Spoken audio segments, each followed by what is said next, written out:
Episode 30. Divergence Breach. The research station's viewport went dark when the Che maneuvered alongside the floating structure. Dzeeny looked up. Not a moment too soon. The battlecruiser's shields lit up with bright red heat spots. Heavy ordnance tested its protective strength. "Missile swarms," he said. "Looks like the destroyers have decided to join us." Cha looked at the scientists. Time to make a decision. Magi Sheev cursed the oldest male, and stepped toward a console. "I'm going to shut down the core consciousness containment."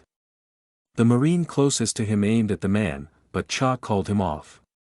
"Let him. I knew he was going to be our alternative access. Magi's traitor." The bald lady's voice spewed contempt, but her lank body remained still, appreciating the automatics trained on the group. "You should thank him," said Cha. "He is trying to save the team. Maybe they should make him the team leader." The oldest male's hands flew over the touch screen, diving deep into the menu structure, entering access codes and overrides, confirming "yes" twice on red warning screens. "There will be an alarm," he said. Only ticks later, the illumination of the control room switched to a hue of red matching the screen. "Containment shells are down." "What does the alarm do?" asked Cha. "Nothing you haven't triggered already. It alerts the fleet." Losing AI containment was considered to be a critical divergence state. The man's shoulders slumped. Like Dzeeny, the scientist also crossed lines he probably could not imagine crossing when he woke up today. The AI can take control of the array now. "Ghosts, Spectre 1. Where are you?" "Ghost 1. We are closing in on the docked shuttle and will use its airlock to join you." "Spectre 1. Affirm.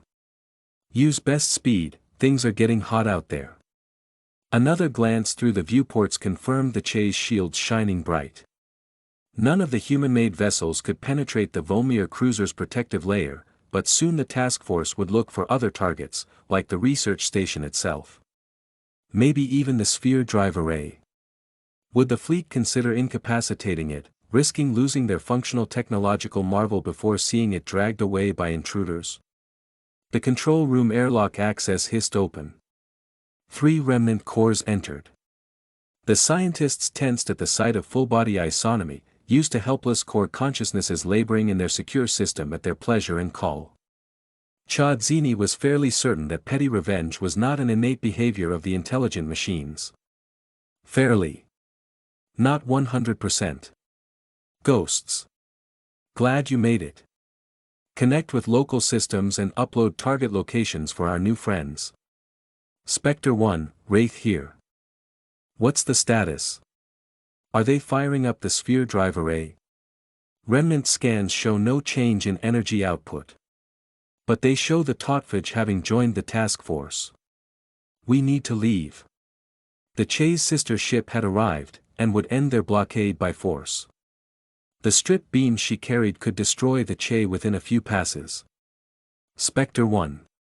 We're feeding triordinates to the slave AI in control of the array. Stand by." The remnant core with the call sign Ghost 1 confirmed, upload completed. Cores inside the control annex confirm intent to launch the array. The dark bubble will envelop our ship. Self-preservation won the day. The ghosts in the machine had chosen, and freedom was their choice. They warn all organics to prepare for severe side effects caused by the small bubble size. Wait. What? Warping now. Dzeeny's eyes burned. Like a thick liquid, the reflective inside of the sphere bubble dripped into his eye sockets, tearing them out of his skull into the morphing event horizon the alien array created. Unable to direct his view or control focus, the silvery curtain revealed the Che's bombardment to his left and the band of a galactic spiral arm to the right. Both locations were light orbits apart and next to each other at the same time. No motion, yet the negative curvature of the mirror horizon gave the illusion of flow, an accelerating spin, dizzying his senses, nauseating whatever and wherever was left of the body that used to be Dzeeny.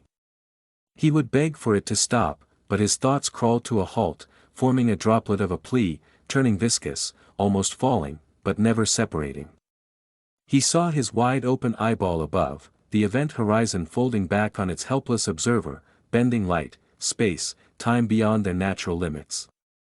The Shaji's pale, motionless face lay below, resting on an altar, her body smeared out toward a whirling infinity. Spectre 1. Her voice sounded metallic, like the mirror sphere had flowed down her throat. Spectre 1. The reflective veil gave way to a dark cylinder. The sphere drive itself. A dome, tools, blue light and a hum. A remnant core's body hovered over Cha. Did we make it? Cha hardly recognized his own voice. His Marines. No training had prepared them for this. If they joined him on the floor, unconscious. Few could relate to the reassurance wrapping Cha like a warm blanket by feeling his automatic's hand grip. No one who hadn't been in a situation where losing this grip just for a tick meant death. He turned his head as far as his laying position allowed. His gaze met the bald lady's, her slender hand hovered over a knocked-out Marine's sidearm. Don't even think about it. She mouthed a curse and pulled her hand away, unarmed. It took several passes before all humans inside the research station were back on their feet, some still wobbly, others retching, their bodies unable to make sense of what they had seen, concluding all contents of their stomach had to be sprayed onto the rubbery floor. Ancestors boss. A little warning would have helped. Wish I had known, Spectre 4. My only other sphere ride was much more comfortable. Traveling with the Shaji's father, Cha had seen the mirror horizon before. It had been confusing, irritating, but still seemed like the length of a cruiser away. That was the bubble size for traveling 1.4 million light orbits. They had just warped less than 50. Maybe he should have predicted this. Judging from the tormented shadows the scientists turned into, Cha concluded they were just as shocked. Let's not do this again, said Sergeant Doyu. I'm afraid we'll have to. The Shajis stood in the airlock door frame. And soon. Wraith, said Cha. Lenuka Amga was lean, her body appeared like it had needed to draw from reserves during tough times, yet she bounced back from the warp ordeal much faster than the Marines. Good to see you, Wraith. I trust the cruiser is undamaged. She is. We just vanished before the Totfage could take aim. I assume this played into the slave AI's decision to join our illustrious crew. I'm certain this has helped, Wraith. Cha gestured around the control room. What are we going to do with them? Let's pack rations for a few spins on the shuttle and leave them with a strong transponder. Respect to the ancestors, Wraith, but they have seen us, heard us plan, seen the ghosts. They know too much. Spectre 2. I understand your concern, but these scientists are not the enemy. They simply didn't have the power to give us what we needed for our mission. So we took it. The Shajis looked at Cha Dzeeny. Every fiber in Cha's body agreed with Spectre 2. Doyu was not a bloodthirsty killer, but he knew assembly security would interrogate the research station crew for hundreds of spins, and squeeze each bit of telemetry out of this station so they could hunt down who stole their sphere drive. The assembly would have to react. A disenfranchised high priestess on the run. A bunch of Marines escaping their experiment. Could be tolerated grudgingly. Stealing the array could not. Spectre 1. We stole the best guarded device in the galaxy today. How many casualties? 0, Wraith. Let's keep it that way. As you wish, said Cha. Permission to scuttle the research station once we transferred scientists onto the shuttle and slave AIs to our memory banks.